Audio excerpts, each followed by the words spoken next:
आज हम तीन थ्योरीज करेंगे। पहली है पार्टिसिपेटिव मैनेजमेंट थ्योरी। दूसरी है हमारे पास सिस्टम मैनेजमेंट थ्योरी और तीसरी हम सर्वेंट मैनेजमेंट थ्योरी की बात करेंगे। मैंने बहुत डिटेल से इन थ्योरीज को एक्सप्लेन किया है। आपको जस्ट इसका मतलब भी पता हो तो ये काफ़ी रहेगा। पार्टिसिपेटिव मैनेजमेंट थ्योरी जैसा कि नाम से जाहिर है कि इसके अंदर जो मैनेजमेंट है उसके कामों के अंदर जो वर्कर्स हैं उनकी पार्टिसिपेशन होती है। यानी वो भी इसके अंदर शामिल होते हैं। जैसे classical management theory, scientific management theory, यहाँ वर्कर्स की अहमियत नहीं थी, जबकि उसके मुकाबले में ह्यूमन रिलेशन थ्योरी के अंदर वर्कर्स को अहमियत दी जाती थी। इसी तरह participative management theory human relation theory से निकली हुई थ्योरी है, जिसके अंदर जो है वो वर्कर को अहमियत दी जाती है। अब वो उनकी अहमियत जो है वो उन मुख्तलिफ लेवल्स हैं। उनको किस लेवल पे अहमियत दी जाती है, कितनी, कहाँ पे वो हम अलग से बात करेंगे। यहाँ पे जो है हम देखते हैं, एक तो पहले मैनेजमेंट की डेफिनेशन सिंपल, वो जो प्लान करता है, प्रायोरिटाइज क्या काम करना है, कब करना है, कौन करेगा, ऑब्जेक्टिव क्या है, कैसे अचीव करना है, ये मैनेजमेंट होता है। ठीक है। हर और मैनेजमेंट के स्टाइल्स मुख्तलिफ होते हैं। मतलब कि किस तरह, कोई कोई ऑटोक्रेटिक स्टाइल होता है किसी का डेमोक्रेटिक स्टाइल है, किसी का लेजिस्लेटिव स्टाइल है, कोई किसी तरह अथॉरिटी शो करता है, किसी तरह करता है। तो ये मैनेजमेंट स्टाइल जो है वो डिफरेंट होते हैं। ये हम बातें डिटेल में कर चुके हैं। तो अपने टॉपिक की तरफ आते हैं कि पार्टिसिपेटिव मैनेजमेंट की डेफिनेशन क्या है। Participatory management is a management system in which the employees of company organization play an active role in the decision making process. यानी इसके अंदर जो फैसला साजी है उसके अंदर बहुत ज्यादा किरदार होता है पार्टिसिपेटरी मैनेजमेंट। यानी जो जो लोग शामिल होते हैं ना, जो मेरे वर्कर, मिसाल के तौर पे मेरी कंपनी है और उस कंपनी के अंदर मेरे पास जो काम करने वाले वर्कर हैं, उनका भी जो मैं फैसले बड़े बड़े करता हूँ, तो उन फैसलों के अंदर मैं अपनी कंपनी के लोगों को भी इख्तियार देता हूँ, उनसे राय लेता हूँ, उनकी बात को मानता हूँ, उनको एक्नॉलेज करता हूँ। तो ये वाली जो है ये पार्टिसिपेटरी मैनेजमेंट होगी। अब इसका जो है ना वो डिफरेंट कल्चर्स के अंदर एक डिफरेंट पर्सपेक्टिव है। यानी यूरोपियन कल्चर के अंदर क्या इसकी अहमियत है और अमेरिकन कल्चर के अंदर क्या है, वो हम देखते हैं। Many studies have been conducted worldwide with regard to the participatory management in various culture, social and economic. इसमें यूरोपियन ट्रेंड वाले कहते हैं the employees who feel listen the manager, वो एम्प्लॉइज जो महसूस करते हैं कि हमें सुना जाता है, and have a role in decision, कि और हमारे जो जो फैसले होते हैं उनके अंदर हमारा भी किरदार होता है। Manifest as significant happier at workplace and more productive than those who don't benefit of this. ये लोग अपने आप को जो है वो ज्यादा वहां पे अपने कम खुशी महसूस करते हैं, कंफर्ट महसूस करते हैं, और ये समझते हैं कि कंपनी ने हमें वैल्यू दी। ये ज्यादा जो है ना कंपनी के साथ जो है वो लॉयल होते हैं कि इनकी बातों को सुना जाता है। यहाँ पे यूरोपियन ट्रेंड ये समझा जाता है कि जहाँ एम्प्लाइज को सुना जाएगा, फैसला साजी में एम्प्लाइज को शामिल किया जाएगा, एम्प्लाइज खुश होगा और वो अच्छा प्रोडक्टिव काम करेगा कि भाई उसकी सुना जा रहा है, उसकी बात मानी जाती है, इस कंपनी के अंदर उसकी भी वैल्यू है। डेमोक्रेटिक मैनेजमेंट थ्योरी से फर्दर ये निकली हुई है। बिल्कुल ये डेमोक्रेटिक मैनेजमेंट थ्योरी है। ठीक है। और ये डेमोक्रेटिक से ही निकली हुई, फिर आगे उसमें से है ना। अब देखिए डेमोक्रेटिक स्टाइल में बहुत सी चीजें आ जाती हैं। डेमोक्रेटिक तो स्टाइल है। अब उसके अंदर servant management theory, human relation theory, ये जो आ गई, जो हम पार्टिसिपेटिव मैनेजमेंट थ्योरी, ये सारी उसी के अंदर आती हैं। ठीक है। अमेरिकन कंसेप्ट क्या है? The implementation of participatory leadership is correlated significantly और positively with an increase motivation for team work. अगर आप उनको पार्टिसिपेट करेंगे तो उनकी मोटिवेशन बढ़ेगी काम के लिए, और वो मोर इफेक्टिवनेस ऑफ इंटरनल कम्युनिकेशन, वो ज्यादा इफेक्टिवली यानी कि जो अंदर उनकी कम्युनिकेशन करेंगे और अपनी जो समझेंगे कि हमें फैसला साजी में शामिल किया जा रहा है, हमें जो है वो प्रोसेस के अंदर हमें शामिल किया जाता है। तो ये वाले भी ज्यादा जो है ना वो मोटिवेटेड होंगे, ज्यादा अच्छे तरीके से काम करेंगे, ज्यादा इफेक्टिव वे से काम करेंगे कि हमारी भी अहमियत है। ठीक है। और रोसू जो है ना उसको इसको Pioneer of participatory management theory कहा जाता है। और in this implies involve common objective, जो भी ऑर्गेनाइजेशन का ऑब्जेक्टिव होते हैं इसके अंदर इम्प्लाइज का भी जो है वो रोल होता है। तो पार्टिसिपेटिव मैनेजमेंट जो है वो मेजर, एक तो हम इसमें क्या क्या चीजें मेजर करते हैं, एक तो बेसिक लीडरशिप। अब लीडर क्या होता है? लीडर वो जो इन्फ्लुएंस कायम करता है, लीडर सबको साथ लेके चलता है। अब जो लीडरशिप वाले होंगे, अच्छी लीडरशिप जो बेसिक लीडरशिप होगी वो एम्प्लॉयज को साथ लेके चलेगी, बेसिकली वो पार्टिसिपेटिव। कोलैबोरेशन, मिलजुल के काम करना, पावर को शेयर करना, कुछ फैसला साथी किसी और को देना। अगर मैं किसी के इतबार ही नहीं करता, मैं कहता हूँ सारे फैसले मैं खुद करूंगा, तो मैं तो ऑटोक्रेटिक हूँ, मैं तो डेमोक्रेटिक हूँ नहीं, मैं तो फिर पार्टिसिपेट किसी को करूंगा नहीं। इसी तरह inspiration, communication, association, cooperation, development, admiration, critical thinking. तो हमें अगर मैयर करनी हो कि कौन सी जो थ्योरी है वो पार्टिसिपेटिव मैनेजमेंट थ्योरी के अंदर आती है, तो हम इन चीज़ों को मैयर करेंगे कि ये किस लेवल पे हैं।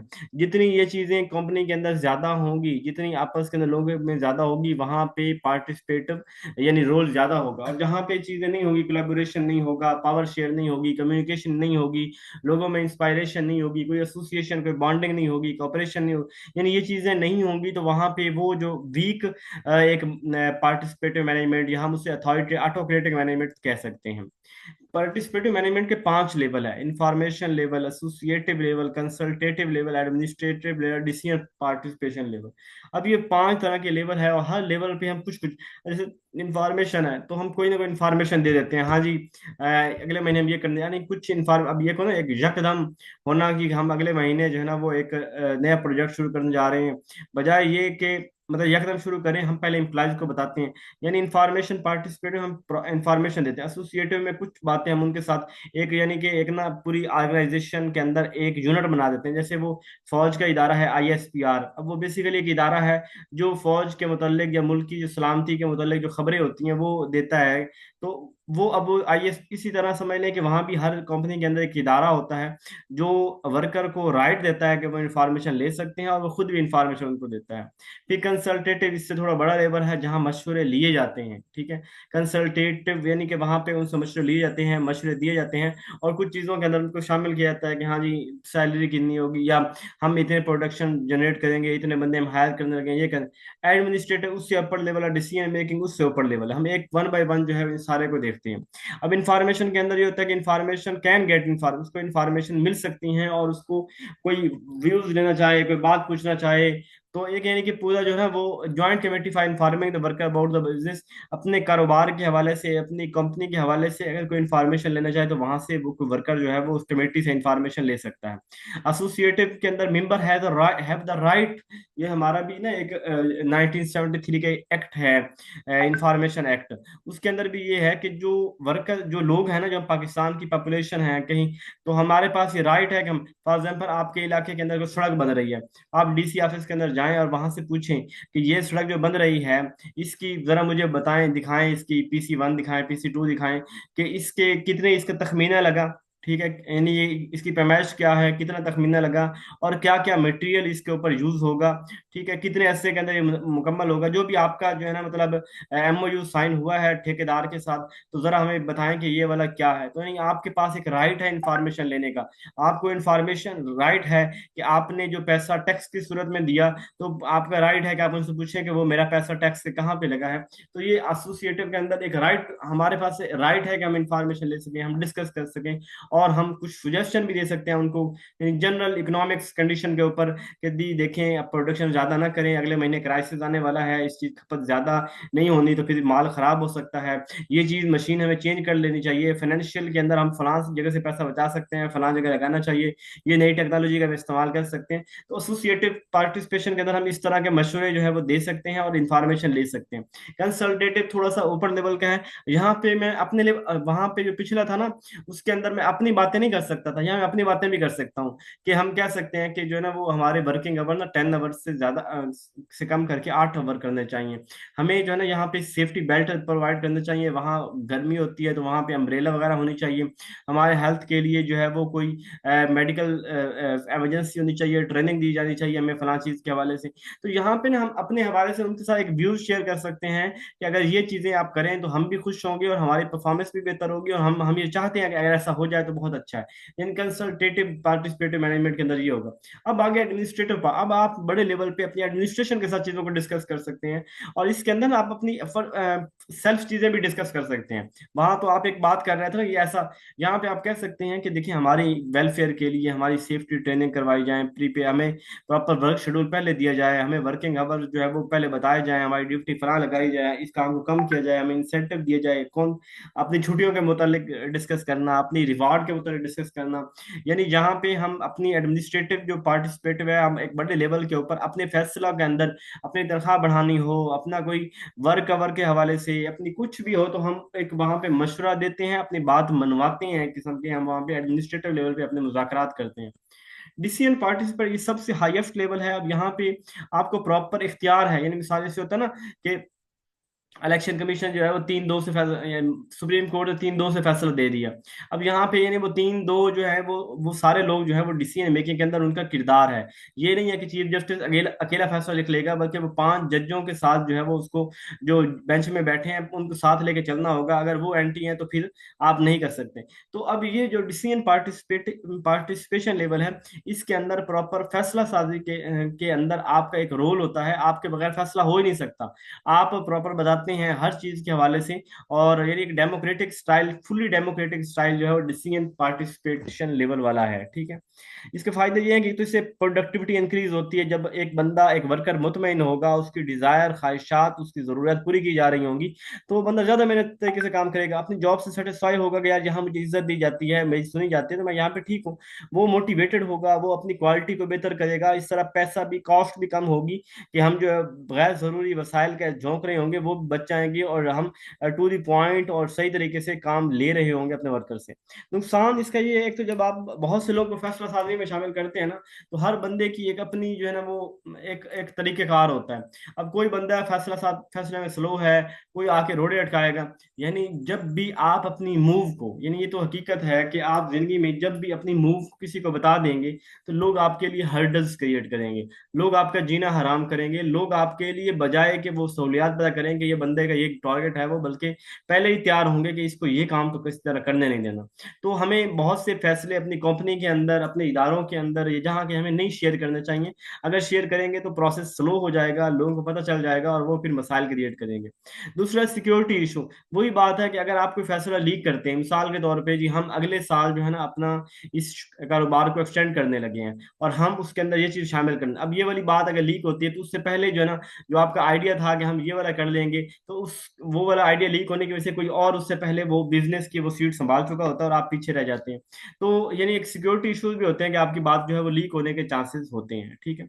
इसके अलावा पार्टी में फेल, बिकॉज फेल इसी वजह से हो सकते हैं कि लोग चेंज को पसंद नहीं करते, इस वजह से भी मसला बन सकता है। टेंडेंसी, और ये भी है कि वर्कर ने एक दफा एक फैसला किया, कुछ दिनों के बाद अपने फैसले से फिर गए हैं, उन्होंने बाद में कुछ और कहना शुरू कर दिया, ये मसला भी बन सकता है। वन स्टॉप सोल्यूशन, आपके पास जो एक सोल्यूशन जो है वो नहीं रहता, यानी कि मिसाल तौर पे कि मैं एक फैसला करता हूँ और इंप्लीमेंट कर दूं, मैं वो नहीं कर सकता। अब मैंने इतने लोगों को शामिल कर लिया है, तो वो तो सारे भाई रोल, सबको राजी करना पड़ेगा, और कभी भी किसी एजेंडे के ऊपर सारे राजी नहीं होते। जैसे आप लोग, ये है कि आपने ना डिसाइड करें कि यार हमने टूर जाना है, टूर पे जाना है, और सारे फैसला, अब आप देखें कि आप तो फैसला करते करते इवन आखिरी दिन तक जो है ना, लोग कोई कुछ कह रहे होंगे, कोई कुछ कह रहे कोई कह कुछ रहे होंगे, बाद में कुछ और कहेंगे। अब इतने लोगों से जब आपको इतने साथ लेके चलना होगा, तो आपके नुकसान होगा। आपने सिंगल करना होता तो आप अच्छे रहते हैं।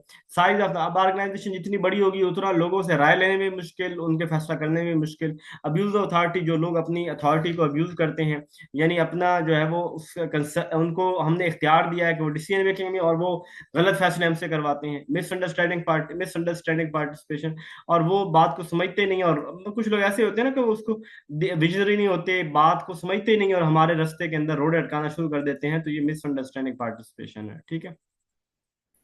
पार्टिसिपेटिव मैनेजमेंट की समझ आ गई। इसके बाद दूसरी हमारे पास जो है ना वो है system management theory. System management theory के लिए इतना याद रख लें कि देखें, इसके अंदर प्रॉपर एक सिस्टम होता है, प्रॉपर एक इनपुट होती है, उसकी आउटपुट होती है, उसका फिर हम बाद में फीडबैक लेते हैं, ये प्रोसेस चलता रहता है। प्रॉपर एक, यानी जैसे देखे ना, आप जहाँ पे एक सिस्टम के तहत काम कर रहे हो कि आपने पहले ये इंटरव्यू देना है, फिर ये टेस्ट देना है, फिर इंटरव्यू देना है, फिर आपकी सिलेक्शन होगी, आपकी ट्रेनिंग होगी, आप फला जगह पे फला यूनिट पे काम कर रहे होंगे, उस यूनिट से अगले यूनिट पे जाने के लिए आपको प्रॉपर अप्रूवल लेनी पड़ेगी। इतने प्रोडक्शन आपकी जिम्मे आपके डिसिप्लिन ही आपको बताया जाएगा, ये ऐसे रूल कायदा है, यहाँ पे इस तरह आपने रहना है, ये इस तरह आपने प्रोडक्शन करनी है, इन प्रोसेस इन चीज़ों को फॉलो करते हुए आपने आगे चलना है। जितनी मल्टीनेशनल कंपनीज होती हैं इसलिए सक्सेसफुल होती हैं, उनके अंदर एक प्रॉपर सिस्टम होता है हर चीज़ का, हर काम के करने का। जबकि जो छोटी कंपनीज होती हैं जो लोकल होती हैं, अब उनके यहाँ सिस्टम नहीं होता, जो जैसे कर ले कोई किसी चीज़ के अंदर कम। जैसे आप देखें ना, अब ये एक आप जाएं क्या कहें, मैकडोनल्ड पे जाएं। अब मैकडोनल्ड का आपने बर्गर खाना है, आप मैकडोनल्ड का बर्गर चाहे जो है वो फैसलाबाद से खाएं, चाहे लाहौर से खाएं, चाहे कराची से खाएं, चाहे इस्लामाबाद से खाएं, आपको मैकडोनल्ड का बर्गर सेम मिलेगा, क्योंकि उनके अंदर ईच एंड एवरी क्वांटिटी जो है वो सेम है। उन्हें पता है हमने ब्रेड किस कंपनी की यूज करनी है, हमने उसके अंदर की जो है किसका कैनन का किसका हमने उसके अंदर चिकन यूज करना है, कितनी क्वांटिटी के अंदर हमने उसके अंदर जो है वो मायोनीज डालनी है। ये सारी चीजें उन्होंने प्रॉपर ऑलरेडी डिसाइड किया हुआ है, सिस्टम के तहत हो रहा है। जबकि आप एक लोकल जगह पे जाके उन्हें कहें कि आपको एक बर्गर दे, कभी वो उसके अंदर जो चिकन ज्यादा डाल देगा, कभी कभी कम डाल देगा, कभी उसका वेट कम होगा, कभी ज्यादा होगा, कभी इस तरह, यानी कि वहां पे एक सिस्टम नहीं होगा प्रॉपर कोई। और जहाँ पे जो सिस्टम होता है ना, प्रॉपर एक चीजों को एक फॉलो किया जा रहा होता है, A to Z चीजों को देखा जा रहा होता है, इसे हम सिस्टम मैनेजमेंट थ्योरी बोलते हैं। और ये सक्सेसफुल होती है कि गंभीर भी होती है कि हम अपनी मर्जी से इसको तब्दील नहीं कर सकते, हमें सिस्टम को फॉलो करते हुए काम करना पड़ता है। लेकिन ये एक अच्छा है होता है। जैसे देखिए, आप कारोबार करते हैं तो कारोबार को करने के लिए अगर आप सिस्टम बिल्ड नहीं करते तो आपको बहुत ज्यादा मुशक्कत करनी पड़ती है, रात दिन आप मेहनत करते हैं। लेकिन जब आप सिस्टम बिल्ड कर जाते हैं तो सिस्टम के अंदर चीजें खुद ब खुद चली जा रही होती हैं, आपको हर रोज एक नया ठीक ठाक नहीं, बस कहीं ना कहीं क्रिएटिविटी लेके आने की जरूरत होती है, अदरवाइज सिस्टम वही चलता रहता है। अच्छा चलो इसको जरा पढ़ते हैं। ये बायोलॉजिस्ट थे Ludwig von Bertalanffy, introduce the principle of general system theory 1950। 1950 this system approach to management theory commonly viewed as the foundation of organization. किसी भी ऑर्गेनाइजेशन डेवलपमेंट के अंदर सिस्टम थ्योरी का एक बड़ा किरदार होता है। System is the set of two or more inter related elements, यानी बहुत से एलिमेंट्स, दो या दो से ज्यादा एलिमेंट्स आपस के अंदर बड़ी तरतीब के साथ होंगी, पहले ये, पहले फिर ये, फिर ये। System can be man made और नेचर, सिस्टम इंसान का बनाया भी हो सकता है या नेचुरल भी हो सकता है। यानी सिस्टम है, देखें सूरज का निकलने का सिस्टम, गरूब होने का सिस्टम, सितारों का, चांद का, सूरज का, जमीन का घूमने का, ये सारी चीजें प्रॉपर एक सिस्टम है, ठीक है। इसी तरह working together in inter related, जैसे एचआर के अंदर सबसे पहले एचआर जो है वो बंदा हायर करेगा, फिर वो और जिस डिपार्टमेंट उसके अंदर भेजेगा वो वहां पे ट्रेनिंग करवाएंगे। तो प्रोडक्शन, मार्केटिंग, सेल, सारी ऑर्गेनाइजेशन के अंदर जो होते हैं एक प्रॉपर सिस्टम के साथ चल रही होती हैं। हर ऑर्गेनाइजेशन का सिस्टम है। और many independent and interrelated subsystem, और फिर बड़े सिस्टम के अंदर बहुत से इंटर रिलेटेड और इंडिपेंडेंट सब सिस्टम होता है, छोटे छोटे सिस्टम होते हैं। Manager should manage all system, manager को तमाम सब सिस्टम को मैनेज करना चाहिए। Output of all the organization larger than the individual subsystem. ये कि क्योंकि बहुत से लोग इंडिविजुअल मिल के और एक सिस्टम को सक्सेसफुल बना रहे होते हैं, और वो सक्सेसफुल वो सिस्टम बाद में हमें आउटपुट दे रहा होता है। तो जो इंडिविजुअल की एफर्ट है, जो हमें एट द एंड आउटपुट मिल रही होती है, वो इंडिविजुअल की एफर्ट से कहीं ज्यादा होती है, क्योंकि इसके अंदर कलेक्टिवली बहुत से लोग सब सिस्टम में जुड़ के उसको फैसिलिटेट कर रहे होते हैं। मिसाल के तौर पे देखिए ना, एक बंदा है वो एक शॉप पे ना वो बर्गर बना रहा है, और उसका काम ये है कि वो जो ब्रेड लिया उसको गर्म किया, उसके ऊपर सलाद रखी, मायोनीज डाली, चिकन डाला, बंद किया, उसने दे दिया, ये बर्गर बन गया। अब उसके पीछे कोई सब सिस्टम के अंदर कोई ऐसा भी तो है ना, जो जब ब्रेड लेके आ रहा है या ब्रेड बना रहा है, कोई ऐसा भी तो है जो चिकन को फ्राई कर रहा है इससे पहले, कोई ऐसा भी तो सैलेड बना रहा है, कोई ऐसा भी तो मायोनीज लेके आ रहा है। आजकल तो वो आलू वाली मायोनीज बना लेते हैं। तो अब ये सारी सिस्टम जो है ना, मतलब ये सारी चीजें जो है, ये जो इनपुट है हमारी, ये एक एक बंदे की एफर्ट जो एट एंड हम देख रहे होते हैं, उससे पीछे वो बहुत ज्यादा लोग की एफर्ट होती है, और सिस्टम जो है वो ज्यादा आउटपुट देता है बनिस्बत सब सिस्टम के। The basic idea behind system theory is the whole is greater than the sum of its part। देखिए, आपको मैं कहूँ कि बेटा वो ना, केक तो मैं नहीं लेके आ सका, लेकिन केक के इंग्रेडिएंट्स में लेके आ गया हूँ। यानी मेरे पास ना आपके लिए जो है ना वो जो केक बनाना है ना, हमने बर्थडे केक, उसके लिए बेटा मैं ब्रेड भी लेके आया हूँ, शुगर भी हमारे पास पड़ी हुई है, वो हमारे पास जो है वो क्रीम भी पड़ी हुई है, और जो हमारे पास पाइनएप्पल वगैरह जो भी चीजें हैं ना, वो बेटा हमारे पास सारी पड़ी हुई हैं। और मैं ये चीजें लेके आ गया हूँ, लेकिन मैं ना केक नहीं लेके आ सका। तो क्या आप उसको तस्लीम करेंगे? क्या आप कहेंगे ठीक है सर जी, चलो शुक्र है, आप चीनी तो लेके आ गए हैं, आप फलां चीज तो लेके आ गए हैं? बल्कि आपको, आपके लिए अहमियत केक की है, आपके लिए अहमियत इन चीजों की नहीं है। ठीक है। तो इस तरह जो सिस्टम होता है ना, वो हमें ओवरऑल एक आउटपुट, एक चीज शक्ल नजर आ रही होती है नहीं। अब हम, मैं इस पे, अल्लाह मुझे माफ करे कि मैं अगर जो है ना वो किसी, मैं समझाने की नीयत से आपको बता रहा हूँ। अब ये देखें कि हम लोग ना ये कहते हैं कि जैसे बाइकआउट कर लें, मैकडोनल्ड का बाइकआउट करें, केएफसी का बाइकआउट करें, ये फलां जो है वो जो एलयू कंपनी है उसके बिस्किट का बाइकआउट कर लें, फलां कंपनी जो है वो चाय की उसका बाइकआउट कर लें, फलां जो है जूसेस की कंपनी का बाइकआउट कर लें। ठीक है, अच्छी बात है, हमें करने चाहिए, हमारे ही पैसे जो है वो क्यों इस्तेमाल हो हमारे ही मुसलमान भाइयों को शहीद करने में। और लेकिन एक बात ये देखें, क्या उसकी क्वालिटी का मुतबादिल हमारे पास अवेलेबल है? मतलब अब मेरे बेटे जो है वो बच्चे, वो हम लेते हैं रियो बिस्किट लेते हैं, या रियो तो पाकिस्तानी है, हम फॉर एग्जांपल एलयू का जो है लेमन बिस्किट लेते हैं, या कोई हम काफी इस्तेमाल कर रहे हैं किसी कंपनी की ब्रांड की। अब वो जो ले रहा हूँ, क्या उसके मुकाबले की किसी पाकिस्तानी की वो काफी इस तरह की, या वो चीजें इस तरह की हैं? पहले ये बताएं। अब उन्होंने उसके पीछे एक पूरा सिस्टम बिल्ड किया होता है, उनकी प्रॉपर रिसर्चेज होती हैं, और उन्होंने उसके मुताबिक एक चीज प्रोड्यूस की होती है, और जब हमारा लोकल बंदा है वो मार्केट में आता है, वो उस तरह की चीज हमें प्रोवाइड ही नहीं कर रहा, तो हम मजबूरन जो है वो जो है वो हम मजबूर हैं उनकी चीज को लेने के लिए, हमें उस तरह की क्वालिटी की चीज नहीं मिल रही। खैर, इससे बढ़ के इससे बाय द वे एक चीज इसके हटके से बात करना चाह रहा था। देखिए, हम लोग ना एक एक रुपए, दो दो रुपए को देख के कि हम उनकी प्रोडक्ट का बाइकाट करें और पाकिस्तानी यूज करें। क्या आपको पता है कि ट्रंप जो है वो जस्ट एक टूर के अंदर तकरीबन 1 ट्रिलियन जो है ना उनके उनसे लेके चला गया? यानी वो अरब ममालिक, सऊदी अरब हो, कतर हो, दुबई हो, 1 ट्रिलियन रुपए, यानी 1000 अरब रुपए कहीं पे वो बंदा जो है, 1000 अरब डॉलर वो बंदा जो है उनसे लेके चला गया। यानी उसने अब तक समझ लो 1948 से लेके जितना उसने इसराइल की हिफाजत पे खर्चा किया होगा, इन्हीं मुसलमान ममालिक से, इन्हीं से पैसा लेके चला गया है, और इन्हीं के ऊपर दोबारा हमला करके इन्हीं के ऊपर इस्तेमाल करेगा। तो और उनका असला जो ये ले रहे हैं कंट्रीज, ये असला वो प्रॉपर ये मुहदे होते हैं कि वो, यानी इसराइल के ऊपर ये असला कभी इस्तेमाल कर ही नहीं सकते। यानी अगर मैं राफेल लेता हूँ, मैं कोई थंडर कोई भी लेता हूँ, तो उनके साथ एमओ होता है कि फलां कंट्री के खिलाफ मैं इस्तेमाल नहीं कर सकता, और उनके पास प्रॉपर सिस्टम होता है, वो कहीं भी इसको जैम कर सकते हैं। तो ये जो सिस्टम, ये किससे ले रहे हैं? अरब ममालिक किसके ले रहे हैं? अपने मुसलमान ममालिक से लड़ने के लिए ले रहे हैं। किसी यूरोपियन या किसी और से उनको डर डर कोई नहीं है। खैर, मैं, अल्लाह ताला मुझे माफ करे, मुझे जज्बाती होने से बचाए, लेकिन एक डर था कि देखिए, हम 5-5 रुपए, 10-10 रुपए बचा के ये कोशिश करते हैं कि इसराइल को न जाए, तो वो 1000 अरब रुपए, 1000 अरब डॉलर हम ही ने तो उनको दिए, भाई ले जाओ, ये आप गोलियां बनाओ और हमारे ऊपर बरसाओ, हम जो है ना, हमें हैं इसी लायक, हम हमारे। तो सिस्टम, अगर हमारा सिस्टम होता ठीक है ना, तो किसी की हिम्मत नहीं थी ये हमसे ही आयल लेके, और हमसे ही सारे हमारे ऊपर डिपेंडेंसी हो गई इनकी, वो हमारे ऊपर रूल कर रहे हैं, और हम जो है वो एक किस्म में ढके बने हुए हैं। तो सिस्टम जहां पे होगा वो सिस्टम नजर आएगा, वो उसकी एक बड़ी जबरदस्त आउटपुट होगी उसकी। System element are not a collection of elements, but are, इस एलिमेंट्स की कलेक्शन नहीं है कि वो केक की हमने फला फला चीजें ले ली, बल्कि वो इंटरकनेक्टेड होके एक चीज का अपना इफेक्ट दे रही होती है। वो चीज क्या है? यानी अब वो चीजें, सिस्टम किसी लोगों का कॉम्बिनेशन नहीं है, सिस्टम प्रोडक्ट्स का वो ये नहीं कि रॉ मटेरियल हमने फलां चीज खरीदी है, पहले ये खरीदी है, फिर सिस्टम एक आउटपुट देगी, जो आउटपुट एक मुनफरिद आउटपुट होगी और अपना इफेक्ट रखती होगी। All the elements in the system are organized in a specific manner to achieve the system goal. All the elements in the system, तमाम जो एलिमेंट्स है उसकी, तमाम वो छोटी छोटी चीजें हैं, वो ऐसे स्पेसिफिक नए तरीके से आपस के अंदर इस तरह जुड़ी होंगी कि वो एक स्पेसिफिक गोल को पूरा कर रही होंगी। System will have a specific function, उसका एक स्पेसिफिक फंक्शन होगा, प्रॉपर फीडबैक होगा। तो प्रिंसिपल इसके, the system theory focus upon the principle of all system organization regardless of आज सिक्स चीजें हैं। एक होलनेस होती है, मुकम्मल, एक हमें बाद में जो एट द एंड प्रोडक्ट मिलती है वो एक बड़ी जबरदस्त प्रोडक्ट और इफेक्ट रखने वाली होती है। हायरार्की होती है, इसके अंदर चीजों की तरतीब होती है, यानी सिस्टम जो है ना वो A to Z एक डिफाइन एक सिस्टम होता है।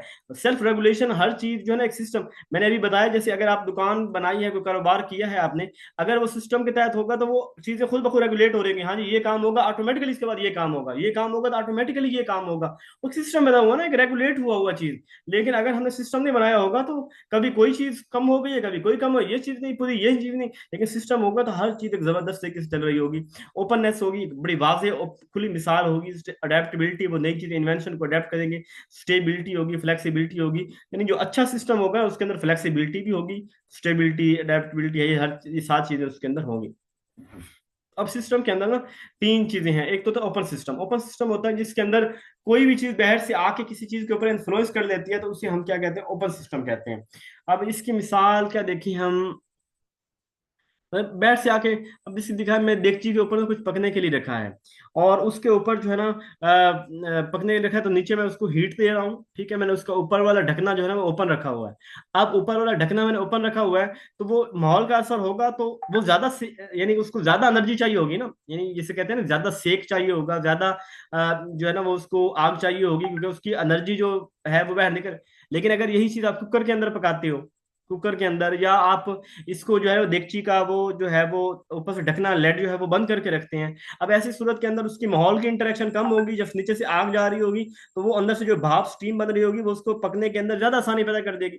ओपन सिस्टम के अंदर समझ लेंगे वो ढकना नहीं है, ओपन सिस्टम से मुराद ये है कि कुछ ना कुछ सोसाइटी का इर्द गिर्द का असर हो रहा होता है, और क्लोज सिस्टम के अंदर कोई बाहर का असर नहीं हो रहा होता, बल्कि वो एक बंद चीज, सिर्फ वो इंडिपेंडेंट, यानी वो नीचे से उसको हीट मिल रही है, यानी कि वो जो जो हम चीज अप्लाई कर रहे हैं वही चीज है, कोई बाहर से उसके ऊपर असरात नहीं हो रहा है।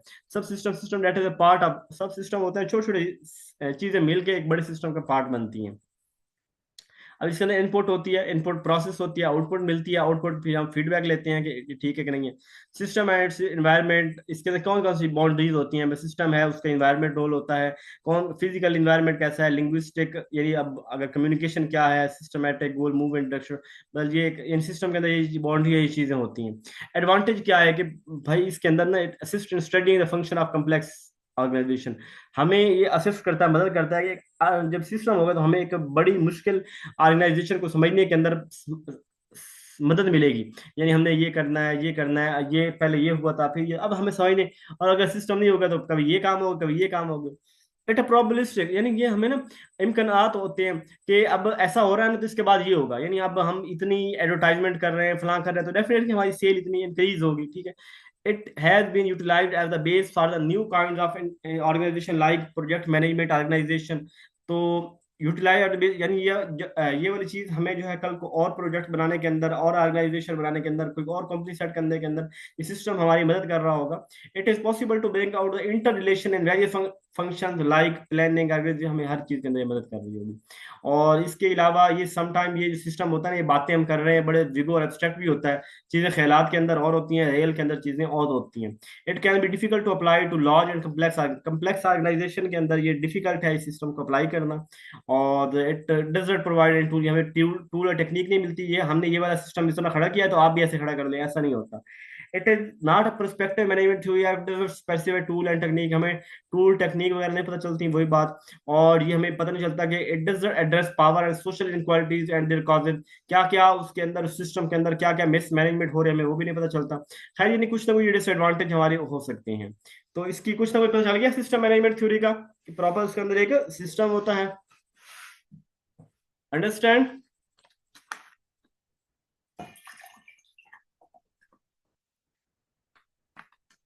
इसके बाद हमारे पास है सर्वेंट लीडरशिप थ्योरी। मैं पंखा चला रहा हूँ।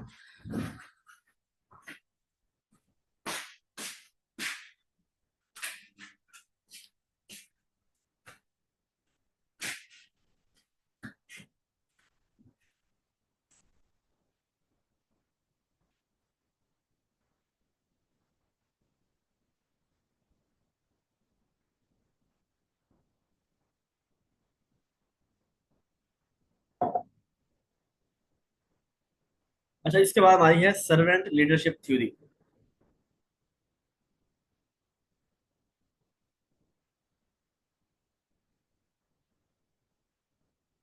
अच्छा, सर्वेंट लीडरशिप थ्योरी ना, ये बड़ी जबरदस्त थ्योरी है, उसी तरह जो हमने अभी पढ़ी थी वो वाली थ्योरी, क्या नाम है उसका, ह्यूमन रिलेशन थ्योरी की तरह ना, ये एक अच्छी थ्योरी है। अब इसके अंदर क्या होता है कि लीडर्स अपना किरदार एज ए सर्वेंट करता है, यानी खिदमत गुजार के तौर पे करता है। आप अपने देखते होंगे कि कहीं ना कहीं आपके ऑर्गेनाइजेशन के अंदर, आपके स्कूल, आपके इदारे के अंदर कुछ ऐसे लोग होते हैं, वो बीइंग ए सर्वेंट के तौर पे पेश कर रहे होते हैं, लोगों की मदद कर रहे होते हैं, और अपनी कुर्बानी दे रहे होते हैं। इधर ही बात है, उनका वक्त भी इंपॉर्टेंट है, उनके भी अपने ढेर सारे काम हैं, लेकिन वो इदारे को अपना वक्त, कीमती वक्त दे रहे हैं, वो लोगों की मदद कर रहे हैं, उनकी हेल्प कर रहे हैं। तो ये वाले सर्वेंट लीडर होते हैं। बेसिकली लीडर होता ही सर्वेंट है, वो लीडर ही नहीं जो सर्वेंट नहीं है। इंपावरिंग अदर फॉर सक्सेस, जो चाहता है कि सारे कामयाब हो, दूसरों की कामयाबी के लिए कोशिश करने वाला वो लीडर होता है। Robert K Greenleaf who wrote an essay on the servant as leadership publish 1970 के अंदर बुक के अंदर इसने बात ये की थी। और वो क्या कहता है suggesting that leaders should prioritize serving others and focus on the well-being and growth of their fellows।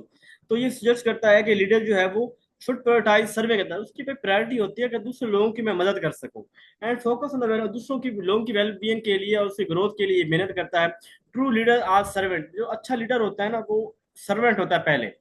अब लीडर की क्या क्या कैसी पहचान होगी कि ये हमारा सर्वेंट लीडरशिप है, उसके अंदर इम्पैथी होगी, यानी वो ना लोगों का दर्द अपना दर्द समझेगा, वो लोगों की फीलिंग को अपनी फीलिंग समझेगा। The ability to understand share the feeling, उनकी उनकी फीलिंग को शेयर करेगा, उनकी मदद करेगा। लिसनिंग, ये वाला जो है, अब उनको लिसन, उनको सोचेगा उनके बारे में, उनको उनको सुनेगा, यानी अपने। अच्छा, आज के दौर के अंदर भी किसी को सुनना भी एक बहुत बड़ी नेकी है। लोगों के मसाइल इतने हैं कि वो कथारसिस करने के लिए सोच रहे होते हैं कि कोई तो हो जो मेरा दुख दर्द सुने, जिससे मैं अपने दुख दर्द बांट सकूं। तो critical skill for effective leadership, ठीक है, the importance of actively listening to other, दूसरों को एक्टिवली लिसनिंग करना, critical skill for effective healing. Healing, किसी का दुख भरना, यानी किसी का जख्म जो है वो भरना, लोगों की मदद करना, उनकी उनकी डेवलपमेंट, उनकी बेहतरी के लिए उनकी मदद करना। अवेयरनेस, लोगों को अच्छी इंफॉर्मेशन देना, उनको बताना कि भाई इस चीज से बच के रहो, ये चीज आपके लिए नुकसानदेह है उनको। परसुएशन, लोगों को कायल करना, जो कि अपनी leading through influence rather than authority, अपनी अथॉरिटी के बजाय कि उनको उनको कायल करना, उनको बना ये चीज आपके लिए अच्छी है, ये काम कर ले। कंसेप्चुअलाइजेशन एंड विजनरी होते हैं, उनको मुस्तकबिल के बारे में बताना, उनको लॉन्ग टर्म उनकी गोल सेट करने के अंदर उनकी मदद करना। फोर साइट, ये भी विजनरी मुस्तकबिल के बारे में, आगे के बारे एंटिसिपेट करते हैं कि बेटा आज ये काम कर लो, मुस्तकबिल में आपको इन चैलेंजेस का सामना हो सकता है। स्टीवर्डशिप, ये अपनी रिस्पॉन्सिबिलिटी को कबूल करते हैं और लोगों के अंदर भी उनको उजागर करते हैं कि वो अपनी जिम्मेदारियों को कबूल करें। Commitment to the growth of people, ये लोगों की ग्रोथ डेवलपमेंट के लिए काम करते हैं। Building community, encouraging a sense of community and collaboration, उनके अंदर कम्युनिटी के अंदर कोलैबोरेशन और सेंस ऑफ कम्युनिटी पैदा करते हैं। एडवांटेज इसका क्या है? एडवांटेज ये है कि ये तो increase employees engagement and motivation, employees जो है उनकी इंगेजमेंट और मोटिवेशन बढ़ती है। इम्प्रूव्ड ऑर्गेनाइजेशनल परफॉर्मेंस, उनकी परफॉर्मेंस बढ़ती है, उनके अंदर क्रिएटिविटी आती है, इनोवेशन आती है, वो एक स्ट्रॉन्ग रिलेशनशिप पैदा होता है लीडर उनके अंदर, और वो एथिकल एंड रिस्पॉन्सिबल कारपोरेट, एक अच्छा कल्चर और अखलाकी रवैये कायम होते हैं। नुकसान इसका ये है कि ये बड़ी मुश्किल है कि हर जगह पे ना ऐसे हर बंदा ही जो है वो ऐसा लीडर बन जाए। और ये बड़ी मुश्किल बात है कि कोई अपनी कुर्बानी दे के, यानी अपनी जरूरत को, अपना लुकमा निकाल के किसी दूसरे के मुंह के अंदर लुकमा डाले, अपनी ख्वाहिशात की कुर्बानी दे के कोई किसी और की ख्वाहिशात पूरी करे, अपने नुकसान के ऊपर किसी और का कोई फायदा सोचे, बड़ा मुश्किल काम है। It can be misinterpreted as weakness art and, और सम टाइम जब आप लोगों की इतनी मदद कर रहे होते हैं ना, तो लोग आपको कमी से समझ लेते हैं। लोग समझ लेते हैं कि ये तो है ही बेला, इसको तो कोई काम ही कोई नहीं है, तो हमारे लिए अवेलेबल है। कोई भी किसी तरह का काम आ रहा होगा ना, तो वो उसे ऐसे रोब से कहेंगे जैसे ये बंदा वाकई यहाँ का नौकर है। तो वो लोग उसकी ना उसकी कमजोरी समझने लग जाते हैं, उसको मिस इंटरप्रेट समझते हैं, उसको वीकनेस समझते हैं। ठीक है, क्रिटिसिज्म यही है कि ये अनरियलिस्टिक है, ये इम्प्रैक्टिकल है, ऐसा नहीं हो सकता कि कोई बंदा अपनी कुर्बानी पे दूसरों को हमेशा ही उसका भला सोचे। Not easily possible to fulfil the needs, हर एक की जरूरत को पूरा करना भी इतना आसान काम नहीं है। कौन लोग हैं इसके लिए? मेरे नजदीक तो जो है ना सारे ही ये लोग मैंने लिखे हैं, लेकिन इमरान खान को फर्स्ट होना चाहिए। मैं सोच रहा था, देखो आपको पता है कि नवाज शरीफ खानदान जो है और जरदारी पाकिस्तान के टॉप लीडिंग अमीर रिचेस्ट मैन है, ये यानी इतने रिचेस्ट हैं। हम हमारी सोच है इनकी 7 नस्लें छोड़े 20 नस्लें खा सकती हैं बैठ के, इस कदर ये अमीर हैं। और इतना 3600 मुरब्बे, आज से 10 साल पहले जरदारी खानदान की जमीन थी। अब पता नहीं वो कितना कुछ बना लिया होगा, कितना कुछ होगा उनसे। अच्छा, इस सब के बावजूद क्या आपने सुना है कि जरदारी खानदान की बिलावल ने कोई फरी यूनिवर्सिटी बनाई हो? कोई सुना है आपने कि शरीफ खानदान ने कोई अस्पताल बनाया है जो कि वेलफेयर के ऊपर चल रहा है, वो सिर्फ पब्लिक की खिदमत के लिए उन्होंने, कोई तलीमी इदारा बनाया है जहां बच्चों के लिए मुफ्त तलीम की जा रही है? कुछ ऐसा आपने कभी सुना है? मतलब वो इतना कुछ जो है वो खुदा ने उनको इनायत किया है, अल्लाह ने उनको नेमतें दी बेसिकली। अब वो देखें, इसके अलावा जो है इमरान खान को आप देख सकते हैं कि उसकी यूनिवर्सिटियां हैं, अभी भी उसका कराची के अंदर उसका अस्पताल अगले साल शुरू होने जा रहा है। अब चाहे उसकी अपनी थी, चाहे वो लोगों से मांग के कर रहा है। अच्छा, क्या लोगों से मांगना आसान होता है?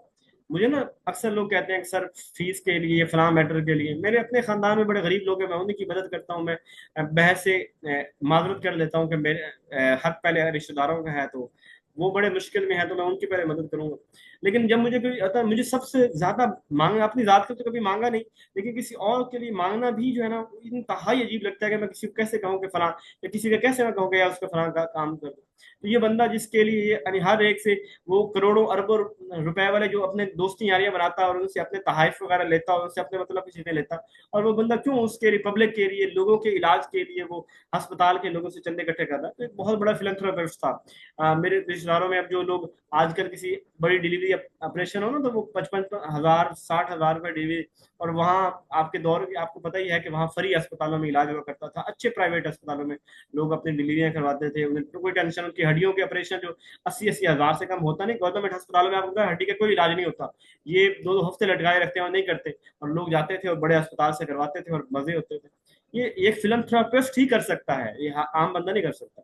तो मेरे नजदीक एक बहुत बड़ा सर्वेंट लीडर जो था ना, वो इमरान खान था, बरल है। अल्लाह ताला उसकी जिंदगी दराज करे, सब लोग उसके दुआ किया करें। मेरा दिल करता है कभी कभी अल्लाह मुझे तौफीक दे तो मैं ना हर रोज 2 नफल जो है ना वो पढूं, और एक 2 नफल 4 नफल पढूं, 2 नफल फलस्तीन के मुसलमानों के लिए हाजत के लिए हों कि अल्लाह उनकी मदद करे। हम कुछ नहीं कर सकते, हाँ हम मतलब कमजोर हैं। और दूसरी, मैं इमरान खान की रिहाई के लिए और दोबारा उसके वापस आने के लिए मेरा दिल करता है कि मैं उसके लिए पढूं। आप मुझसे इख्तलाफ कर सकते हैं, आपकी अपनी मर्जी है, मेरी अपनी मोहब्बत है। तो ये फिलंथ्रोपिस्ट है, और अल्लाह ताला हमें मुसलमानों के अंदर बाकी लोगों को भी बनाए जो अरबों खरबों रुपए अपने अयाशियों पे लुटाते हैं, ये सोचने वाले बन जाएं और लोगों की मदद करने वाले बन जाएं। ठीक है जी, अपना ख्याल रखिएगा। आज का हमारा जो है वो यही सर्वेंट लीडरशिप थ्योरी थी, और पार्टिसिपेटिव, और जो है वो सिस्टम मैनेजमेंट थ्योरी थी। जजाकल्लाह।